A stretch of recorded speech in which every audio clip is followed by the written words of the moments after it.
Fala aí, meus amigos da Rádio Jara, quem tava com saudade, 3 semanas aí sem rádio, né? A gente mudou o local aqui da rádio, então toda essa mudança aí, todo esse trâmite, acabou que a gente ficou fora do ar durante algumas semanas, mas estamos de volta, a Conexão Filosófica está de volta, mais alegre, mais feliz e com muita energia. E hoje, né, iniciando esse retorno com uma convidada muitíssimo especial, minha mãe, né, para quem não conhece, Carla Souza Tucci, se mudou para Campo Grande agora, faz pouquinho tempo, e já recebeu um convite de vir para a Rádio Jara, mas é claro, não é? Pois é, boa noite. Seja muito bem-vinda. Esse convite, muito obrigada por poder estar aqui e colaborar, né, com vocês. Tamo junto. Hoje mamãe tá no estúdio, então teremos que maneirar, né, nas palavras, maneirar nos modos, mas nada vai sair muito aqui. Podem ficar tranquilos que tudo vai manter um padrão aí. Então, beleza, né? Vocês sabem que eu adoro iniciar aqui a Conexão Filosófica tirando uma frasezinha do nosso pote das inspirações. Então não poderia ser diferente, né? Vou tirar aqui uma frasezinha. Fala uma cor aí, Carlinha. Vermelho. Ó, na cara do gol. Então a frase da inspiração de hoje é: se não plantar, não nasce. Se não regar, não cresce. Se não amar, morre. Assim são as plantas, assim são as pessoas. Muito bem. Essas frases... Essas frases sempre são extremamente filosóficas. São muito boas. Eu vou deixar ela aqui, descansando um pouquinho. Porque acaba que o que a gente vai falar, né? Sempre que a gente fala sobre filosofia, assim, esse tipo de assunto, sempre acaba indo para esse tipo de vertente, né? Do amor, da virtude mesmo, da construção. E exatamente o que essa frase está falando, então acaba que a gente, uma hora ou outra, a gente vai chegar nela com certeza. E hoje a gente propôs, aí a gente acabou se propondo a falar um pouquinho sobre ética, que é um assunto muito visado pela filosofia, né? Muitos filósofos têm livros chamados Ética, ou Ética a alguém, né? Explicando para uma pessoa sobre ética. Então é impossível falar sobre crescimento humano, falar sobre qualquer tipo de assunto nesse sentido sem falar sobre esse subassunto, né? Sobre esse assunto em específico. Para quem não sabe, né? Trazendo então uma pequena introdução sobre a ética do grego significa ethos, que é costume. Então tem muito a ver, está muito relacionado com os nossos hábitos, de certa forma está relacionado à nossa forma de viver, a nossa forma de ver o mundo. E vocês sabem que aqui a Conexão Filosófica a gente sempre traz para algo muito prático, a gente gosta de trazer, a gente não viaja muito na maionese, né? A gente sempre traz para algo muito vivenciável, que é aplicável mesmo. Então a ideia que eu quis trazer com esse sentido de ética foi: o que é ética para nós hoje? Porque muitas pessoas confundem a ética com, vamos colocar entre aspas, um adestramento, que é o que acontece muito com as leis hoje, né? Hoje em dia a gente sabe que a gente vive de uma maneira, entre aspas, mais uma vez, civilizada, porém, o primeiro indício, a primeira chance de fazer algo errado sem ser punido, a ética cai por terra. Então aí já não era ética, era só uma... Como se fala, é só uma condição ali que existe, que é muito, muito frágil. Um exemplo disso é quando um caminhão de Coca-Cola tomba. Então tombou o caminhão de Coca-Cola, às vezes o motorista está lá sangrando, morrendo, isso já aconteceu, pasmem, é fato, não estou inventando história. As pessoas começam a roubar as Coca-Colas do caminhão, porque tá fácil, tá ali dando risada, fazendo festa, tirando onda, e ninguém chama uma ambulância para o motorista. Resultado, o motorista morre. Isso não é ético. Vocês conseguem entender? E isso não é só Brasil não, gente. Existem relatos em Estados Unidos, Austrália, e países de primeiro mundo, onde acontece um blackout, ou seja, cai energia, não tem mais câmera de segurança, todo mundo desesperado. E aí a classe média, não estou falando de pessoas que passam necessidade, estou falando de classe média, quebram as vidraças e começam a roubar lojas. E não é uma, duas pessoas, é um movimento que acontece. Então, falar um pouco sobre esse fenômeno, né? O que é isso? Quer dizer, será que isso é falta de ética? Ou será que a ética é a lei? Vamos falar um pouquinho sobre isso? Vamos. Então, o que me parece, né, numa situação dessas, é que no momento, numa situação como essa, é revelado realmente o que está por trás, né? O que está bem dentro, incrustado dentro das pessoas, né? Infelizmente, nós temos vivido códigos de ética de uma forma teórica, né? Então a gente aprende muito tecnicamente as coisas, mas a gente não tem uma base como desenvolver isso na ação, né? Por vários motivos, seja ele dentro de casa, seja ele dentro da escola, seja em qualquer segmento da sociedade, tá faltando muita presença, né? Tá faltando muita ação da verdade dentro de todos os processos que a humanidade está necessitando, está precisando. Então, quando acontece uma situação como essa, do caminhão da Coca-Cola, do blackout, essas situações só revelam o que de fato está dentro, né? O que é que está espelhando dentro das pessoas essa falta de ética, né? E valores, né? Quer dizer, ação, atitude, educação real, né? Não teórica. A sociedade, ela está muito teórica, muito teórica. Todas as bandeiras são muita teoria. E não tem como não falar de hipocrisia, se a gente não... né? Perfeito. É exatamente isso, né? A gente percebe muitos exemplos de homens na história da humanidade, assim, né? Vários contos que existem, principalmente em momentos de muita dificuldade, de homens que foram éticos e muitas vezes pagaram com a própria vida no momento, né, de não se corromper. E quando a gente escuta essa história é muito interessante porque a gente admira, assim, é algo muito natural do ser humano. É porque é valoroso. Isso toca a alma da gente. Quando a gente olha uma pessoa valorosa, isso às vezes até nos transforma. Totalmente. Né? Isso muda a nossa impressão sobre a vida. Mas quando aquilo é verdade, não é teórico, né? Então a gente percebe que precisamos ter mais encontros, né? Mais locais de troca dessa verdade com ética. Ensinar ética para as pessoas na prática. Não só fazer uma lista de coisas que são éticas. Porque eu me lembro até quando você era criança, por exemplo, que era proibido, então, mascar chiclete na sala de aula, por exemplo. Então isso era uma conduta adotada pela escola, né, que as crianças não podiam, ninguém podia, na verdade.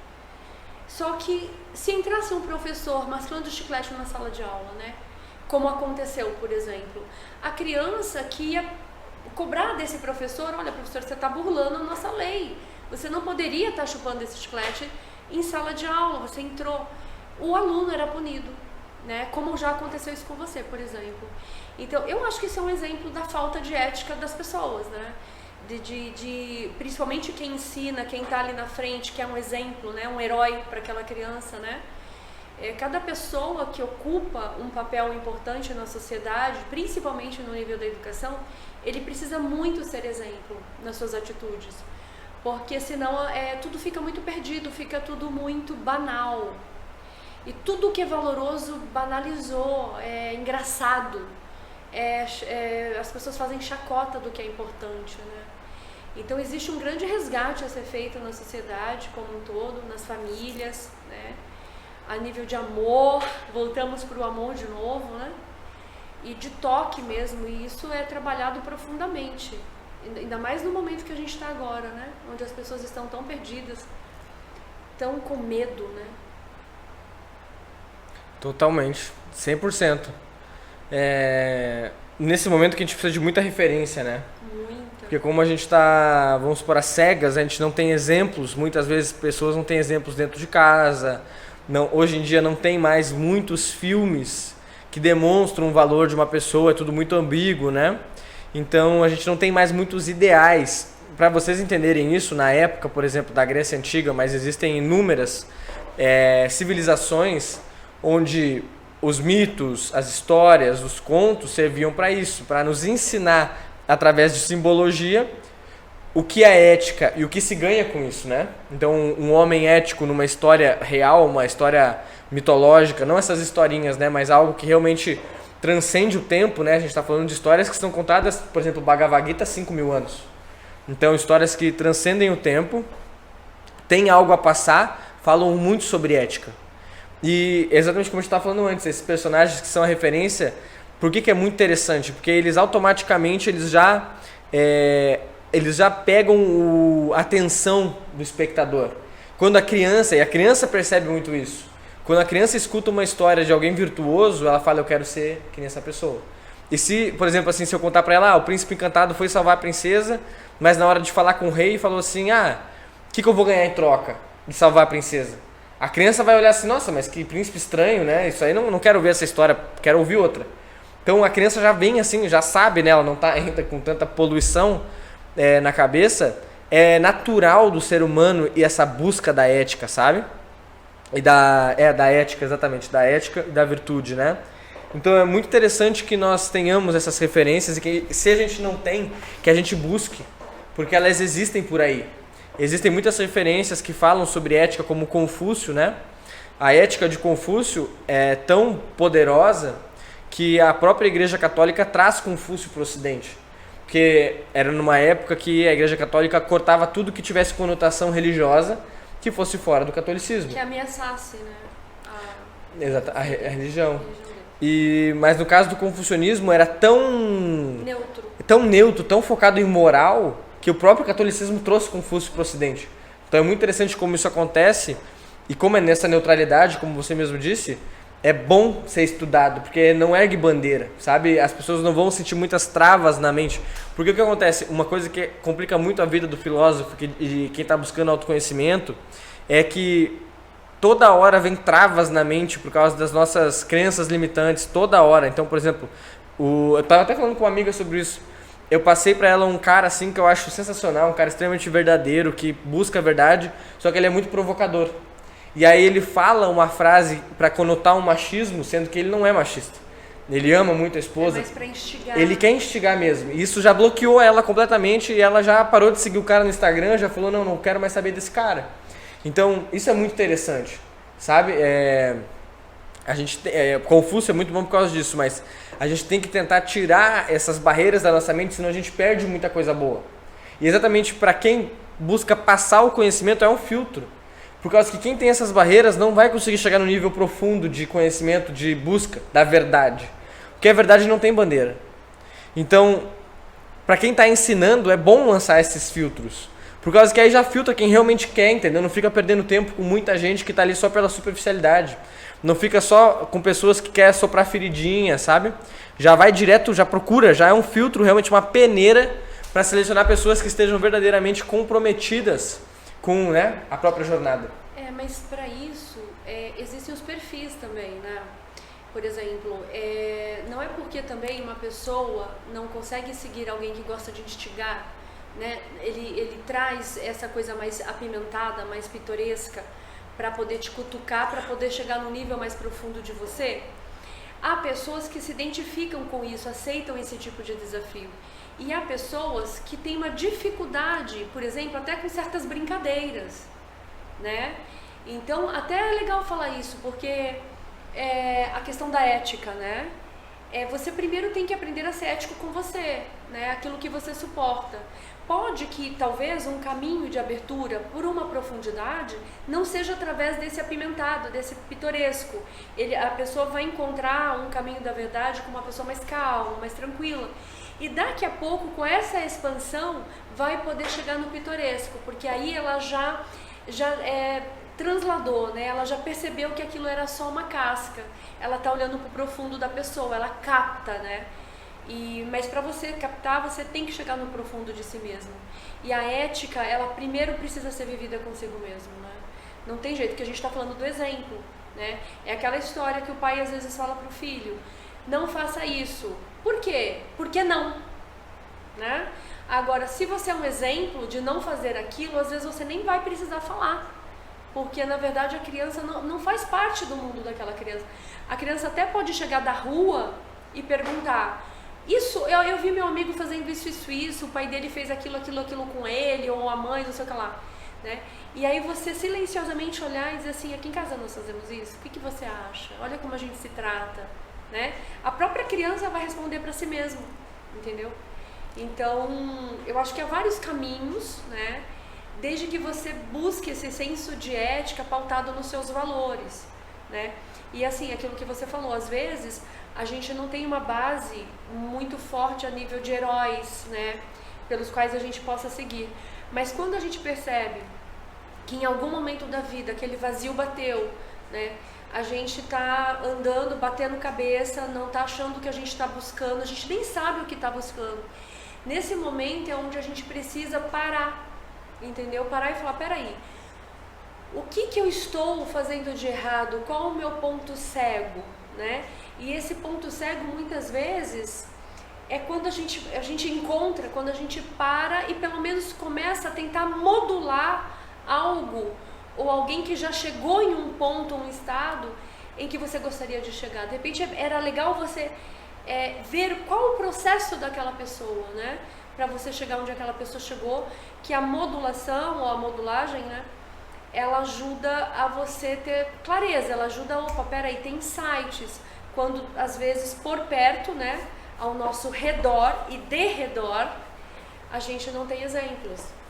A gente está muito sem exemplos, né, na sociedade, assim, e tá todo mundo perdido, e não é porque é pai, mãe, avô, que às vezes a gente tem adolescentes de 60 anos, né, então buscar isso é muito importante. Quando bateu o vazio, muita repetição de tristeza, muita repetição de bater cabeça, de decepções mesmo, busca, vai buscar. Existe hoje no Google, não precisa nem gastar dinheiro com livro, o que seria legal, porque os livros hoje em dia também têm uns preços muito bacana, né? Mas vai buscar ajuda. Vamos, a gente sonha, né, com uma sociedade diferente, maravilhosa. Só que depende da gente, né? Cada um de nós. Começa em nós, né? Não é na religião, não, assim, pra gente ser ético, pra gente desenvolver o amor e ter uma conexão divina, independe de qualquer religião. As religiões, elas nos dão pistas, né? Eu costumo dizer que são migalhas da verdade, que existem em cada uma delas. Então, se você souber, como um detetive, e buscar os pedacinhos de bom que tem em cada religião, você vai fazer dentro do seu mosaico um grande quebra-cabeça, você vai montar peças lindas para sua vida. Mas isso é um trabalho mesmo do dia a dia, né? É uma busca diária, constante, permanente. E que dá muito trabalho, né? A gente sempre comenta aqui na rádio que quem não quer trabalho não vai participar nunca do Conexão Filosófica. Ter ética, né? Dá muito trabalho, porque o tempo todo, por exemplo, fila, né? Fila dos idosos, né? De pessoas, fila das mulheres grávidas e tal. Por exemplo, quando eu estava grávida, eu passava bem, eu não passava mal, né? Eu estava muito bem, não me sentia pesada. Eu não ia para a fila que favorecia, eu ia para a fila normal, porque eu não tinha por que estar naquela fila onde as pessoas tinham que sair mais rápido, né? E eu acho que é consciência mesmo, não tem jeito, né? Ética, consciência, busca do eu, tá tudo conectado. A ética se perdeu. Aí a gente entra no relativismo que a gente estava falando antes de vir pra cá, né, Gabi? Quer falar um pouquinho sobre essa diferença, essa coisa que tá tudo relativo, né? O relativismo é uma armadilha, né? Por causa que a gente estava falando antes sobre referências e ideais. No relativismo não existe um ideal, né? Quer dizer, não existe mais algo que se atinge, algo que eu sonho em ser. É tudo relativo, então, tipo assim, nada interessa realmente, entende? O que é ética pra minha mãe, então, é diferente do que é ética pra mim. Então aí tá tudo certo. O que é ética pra mim, então, eu furar a fila é ético pra mim. Pronto, acabou. Então, entende como aí acaba toda a jornada humana. Só que a gente tá no momento assim, né? As pessoas são assim, 90% das pessoas, se não mais, estão com esse pensamento ou consciente ou inconsciente, de que tudo é relativo, eles não querem mudar, não querem procurar um ideal. Então, isso é muito perigoso, em primeiro lugar, e a gente está vendo onde isso está dando. Não é mais um teste. Eu já falei isso aqui também. Nós estamos na sociedade, a civilização mais suicida da história da humanidade. Nós estamos suicidas com 10, 12 anos de idade. Exatamente. Então, a gente está num momento muito complicado, onde está mostrando que essa experiência está dando errado, não está dando certo. Está dando errado principalmente para nós, né? Para nós quanto sociedade, quanto raça, né, humana. É. Porque o relativismo traz segregação. A tua verdade é diferente da minha, eu tenho que respeitar a tua verdade, você respeita a minha, e eu tenho que respeitar aquela, eu tenho que respeitar aquela. Quando a gente tem, não é que a gente tem que ter uma coisa cega, mas existe algumas leis que elas são imutáveis. Pode passar eras e povos e elas são imutáveis. E a gente precisa reaprender sobre isso. Isso que você falou agora é perfeito. A gente estava falando no carro, né, sobre ética e a diferença, né, da relativismo e da ética que a gente estava falando agora. O que a gente está falando aqui é uma ética atemporal. Atemporal. Então, o que a gente está falando aqui sobre ética é o que era a mesma coisa que era ética lá na Grécia Antiga, é o que seria na China, é o que seria em qualquer lugar do mundo, no sentido de é universal. É aquilo que é para todo mundo, não é relativo. Porque que nem a minha mãe estava falando, né? E isso é muito interessante. Por exemplo, aqui no Brasil, se eu como toda a comida do meu prato, a pessoa se sente bem, a anfitriã, né? Ela fala, pô, a comida estava boa, tal.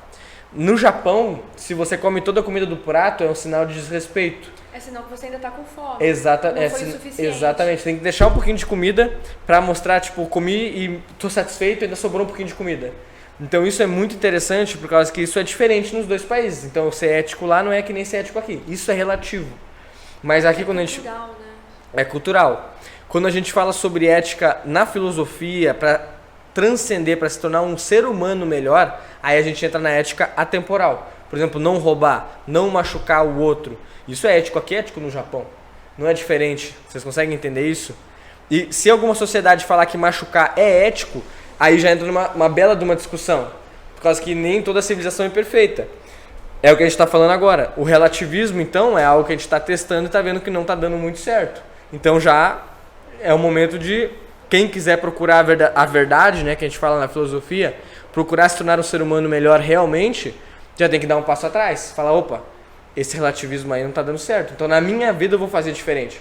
Porque essa é a verdadeira liberdade, né? A verdadeira liberdade não que confunde muito com a libertinagem, né? É poder fazer o que eu quero na hora que eu quero. Isso aí você se torna um escravo das suas emoções, você se torna um escravo dos seus instintos. A liberdade real é você decidir o que você quer ser, o ideal, é uma referência, e trilhar esse caminho. Aí você está sendo livre. E quando você desvia desse caminho, você já não está mais na liberdade, você está preso. É o que a gente fala da Matrix também, né? É a necessidade, né? O vício, né? É o vício emocional, é o ego, né? O ego inferior, porque eu vejo o ego como uma força da ação quando você está no caminho, né? Ele é uma força de fazer você ir adiante, de você ir para cima daquilo que realmente você quer. Mas quando a pessoa está a serviço do ego, ela cai. Quando ela coloca o ego a seu próprio serviço, ela direciona, né? É uma força da ação, de realização. Sim. No meu ver, né? E é muito importante. Nós que estamos vendo esse mundo no caos, e a gente está vendo muito medo, né, depois da pandemia e de tudo mais, é o momento de olhar, é o momento de se olhar, né? Não é o momento mais de apontar, é o momento de observar os resultados de ações, né? É o momento de nós, eu quero um mundo melhor. Como esse mundo pode começar a ser melhor através de mim? Né? Eu acho que essa ética transcendental, né? Essa ética que caminha com a gente de era para era, ela pode ser uma lista, né? Que pode ajudar a pautar essa transformação, um código de ética, né? E poderia até, daqui a pouco, você ver algumas listas assim, né, que eu trazer. Existem. Pitágoras tem uma lista de ética sensacional, que é tipo assim, são os versos de ouro de Pitágoras. Onde acessa isso? Na internet, versos de ouros de Pitágoras. Quando você coloca isso aí na internet, para você entrar na escola de Pitágoras, você precisava seguir aquilo ali. E ainda digo mais, ele falava o seguinte, Pitágoras não era um mestre comum, assim, né? Ele era um grande mestre. Então, quando grandes mestres, assim, eles são, né, praticamente sábios, vamos dizer assim, atingiram aí um nível muito alto de consciência, eles têm uma humildade muito grande. É claro, eles têm uma virtude da humildade, então eles não se comprometem com o conhecimento de forma a impor. Mas Pitágoras, nesse momento, ele fala assim, ó, se você seguir esses versos de ouro, eu garanto que você atinge o que nós chamaríamos aí de transmutação, né? Eu garanto. Então, para ele garantir isso, não é qualquer pessoa garantindo, entendeu? É algo que, merece certa atenção.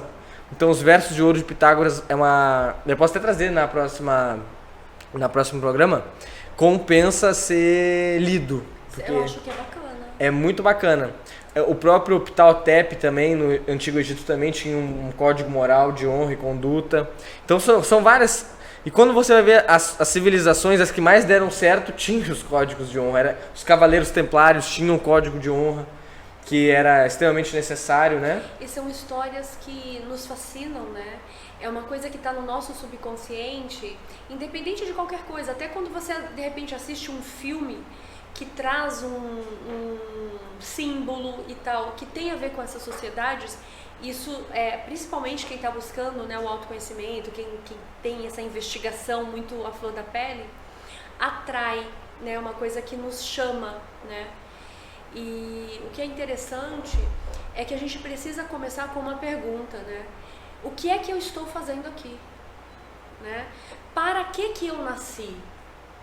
Né? Para que eu nasci? Quem sou eu? De onde vim e para onde vou?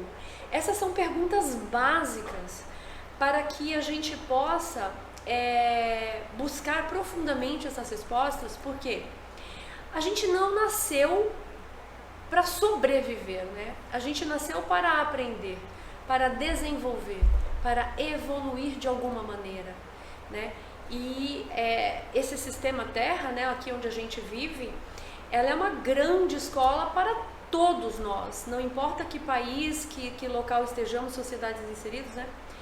Então imagina que perda de tempo seria eu viver apenas para acumular, né? Apenas para tecnicamente aprender, executar e morrer, né? A gente veio para muito mais que isso. E é importante que a gente comece a sentir pelo menos essa vontade de buscar essas respostas, né? É muito legal. Muito bom. E como a gente estava comentando, né, quando você procura uma virtude como a ética, né, uma virtude chama a outra, tá, pessoal? Então, se você foca em ser ético, em ter um código de conduta no seu dia a dia, claro que a gente sempre fala isso, né? É como um treinamento de musculatura mesmo. Você não vai do dia para a noite se tornar o homem mais ético do mundo. Você nunca pensou nisso. Então, nesse momento, quando você entra na academia, você pega 1 quilo e começa a fazer exercício. Depois você aumenta para 2 quilos. E daqui a 1 ano, você talvez esteja levantando 15 quilos, entendeu? É um processo. Por isso que a gente fala, quem tem preguiça, quem tem alguma coisa, algum bloqueio, não vai participar do Conexão Filosófica, não vai entrar nesses assuntos, porque não vai ter interesse, por causa que dá trabalho. Não tem jeito, dá muito trabalho fazer esse tipo de coisa. Só que, por que a gente faz então? Muita gente pergunta isso é interessante. Pô, eu vejo quem procura de verdade se tornar um bom marido, por exemplo, um bom ser humano, tem muito mais trabalho do que só seguir o que é mais fácil. Então por que eu faria isso? Pode falar. Não, fala. Não, manda tu. É que na verdade, quando você se dá conta que você nasceu por um motivo, quando você responde isso para você mesmo, todo o teu treinamento está em cada respiração de vida que você tem aqui. Então, embora nós, quando crianças, as pessoas dizem que a gente vem com o nosso HD zerado, o que a gente vem zerado é o nosso cérebro mesmo, as nossas sinapses e tudo mais. Então, o corpo físico biológico, ele realmente está ali recebendo um monte de informação do meio. E a criança, ela não tem muita escolha no físico, né?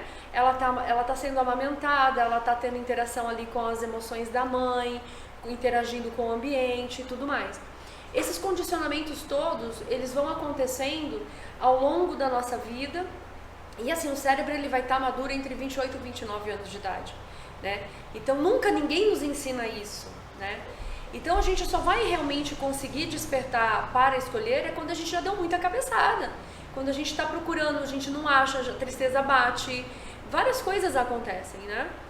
E então assim, a busca, que talvez a ética possa ajudar, né? A lista, né, de éticas que a gente possa ir buscar nesse sentido, é justamente para ajudar no autoconhecimento. Se eu começo a pautar e falo, não, peraí, eu aprendi sobre isso, meu condicionamento me leva para isso de uma forma automática, porque o cérebro, quando ele atinge um padrão, né, de vício mesmo, de sinapses, de interação de informação, a amígdala cerebral, ela dá um uau, assim, que eu chamo de ambulância, né? E o subconsciente, ele já acende aquele programa e você vai reagir.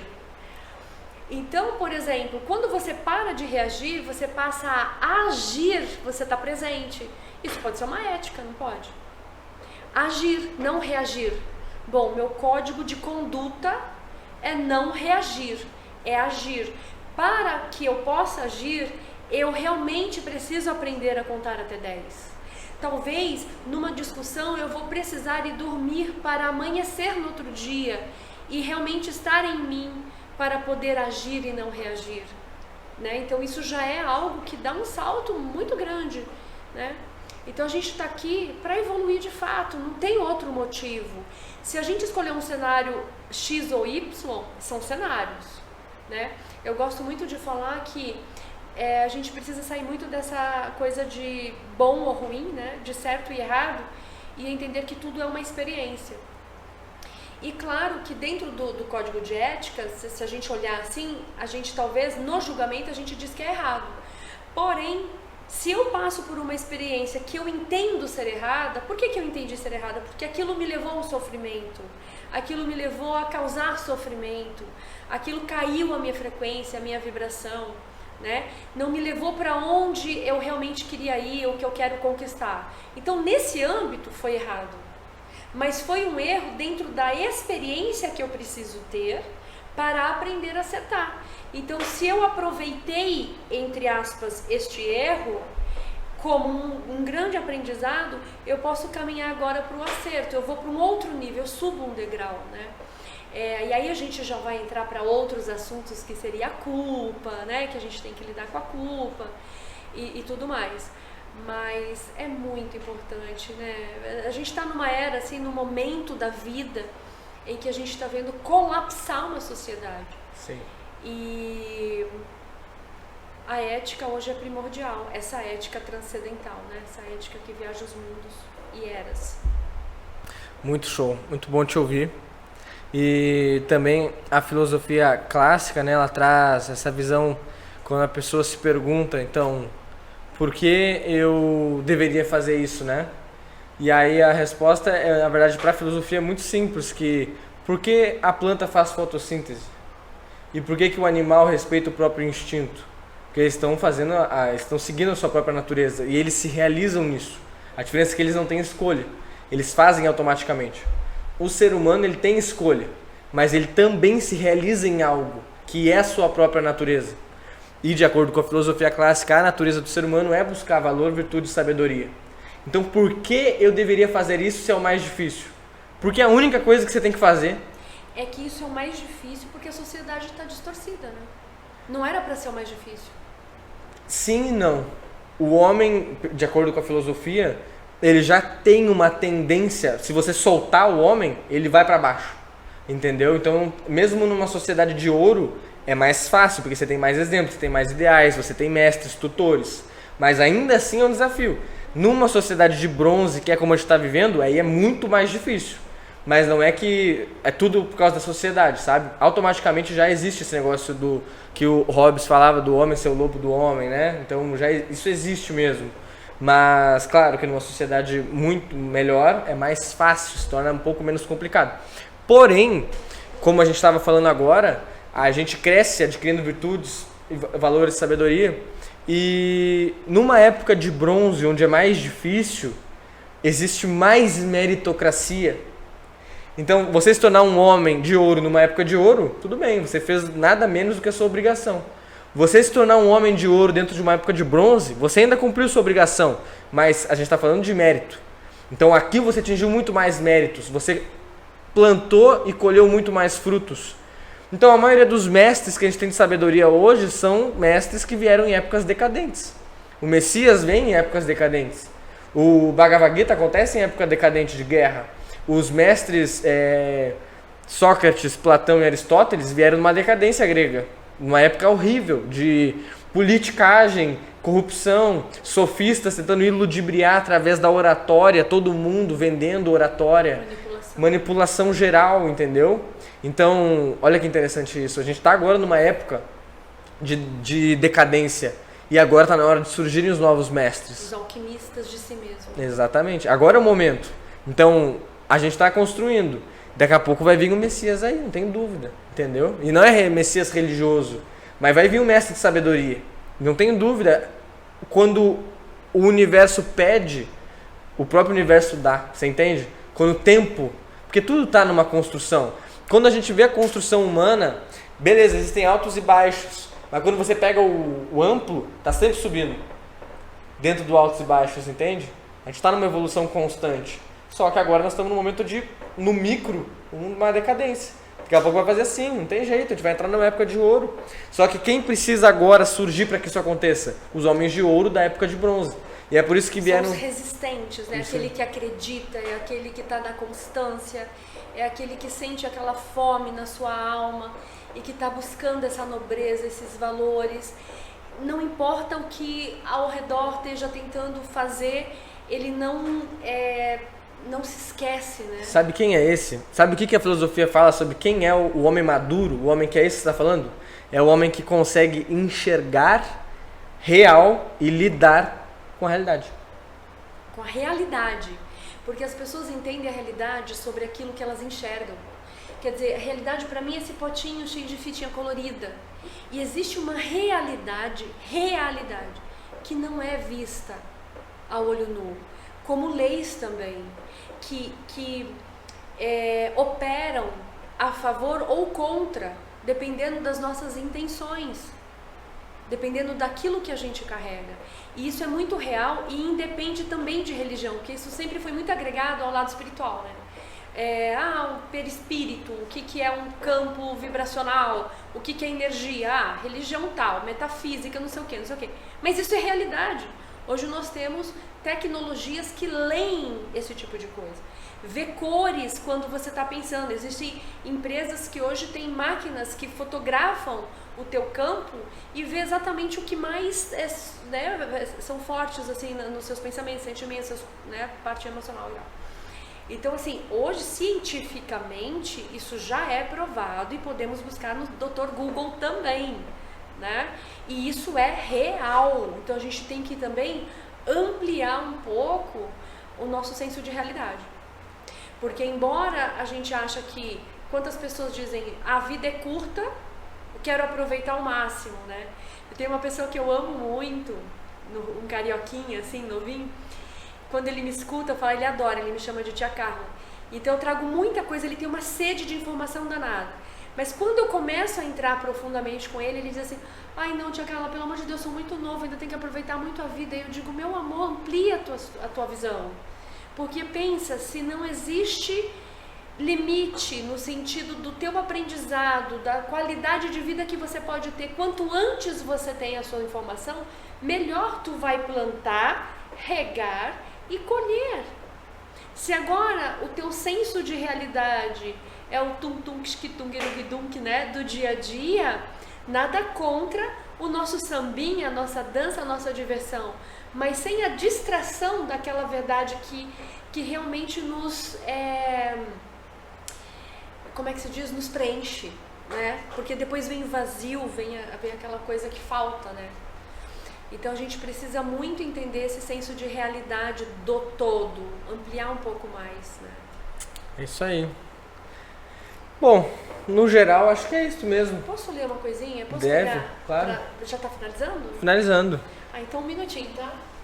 Agora Acho que tem muito a ver com o que a gente tá falando. um enrolation aqui, rapidinho. Carlinha vai pegar o seu I Ching. Eu queria deixar uma mensagem aqui, que eu li há pouco, que tem a ver com a modéstia. Eu acho que tem muito a ver com o que a gente está falando aqui, tá? Modéstia. O céu eleva os humildes e reduz os ignorantes. A verdadeira modéstia cria condições justas para o sucesso em qualquer tarefa. É importante organizar com calma e sem demasiado orgulho as coisas que desejamos fazer, pois, por maiores que elas possam parecer, são apenas peças de um todo muito mais amplo. Então a gente precisa entender no nosso dia a dia que quando nós estamos permanentes no nosso eu, toda essa ética ela vem naturalmente também. A gente só vai estudar para buscar conhecimento, o conhecimento dá insight, e quando a gente respira e amplia e se coloca à disposição, isso vem também naturalmente, porque o desejo ardente do nosso coração se torna vontade, e uma vontade que ninguém tira da gente. Então fica aí a mensagem, né? E eu quero agradecer, né, pela oportunidade também. Estou pisando no Campo Grande, no Mato Grosso do Sul, morando aqui agora. E essa oportunidade de estar aqui, né, falando de coisas tão bacanas, tão lindas. Agradecer a Rádio Jara e as pessoas que criaram esse espaço, né? Eu vejo isso como algo muito sagrado. Nós que agradecemos, né? Nós que agradecemos profundamente a sua presença. Acho que foi muito bom, muito gostoso. Agregou, assim, demais. É muito bom te ouvir. Essa frase também terminou com chave de ouro, né? Foi muito lindo. E você sempre vai ser muito bem-vindo aqui. Obrigada. Seja muito bem-vindo a Campo Grande. Que seja agora uma mudança sagrada também, abençoada, né? Pra gente poder realizar muito aqui, somar com a cidade, que é uma cidade linda, uma cidade maravilhosa. A gente está adorando, amando morar em Campo Grande. Amando. E vocês aí, né, a audiência da Rádio Jara, mantenham aí conexão com a gente toda quarta-feira. Vocês sempre vão ser muito bem-vindos. Os assuntos sempre serão nesse contexto, né, de autoconhecimento, de busca, de ação, sem muita, como é que se fala, superficialidade blá, blá, mesmo. blá, né? Sem blá blá blá, bem direto ao ponto, mas direto ao ponto, muito real, muito verdadeiro. Respeitoso e amoroso. Respeitoso e amoroso. Então, foi uma honra. Obrigada. Foi uma honra a vocês também. Muito obrigado Gratidão. pela presença. Um beijo no coração de todos. E até semana que vem.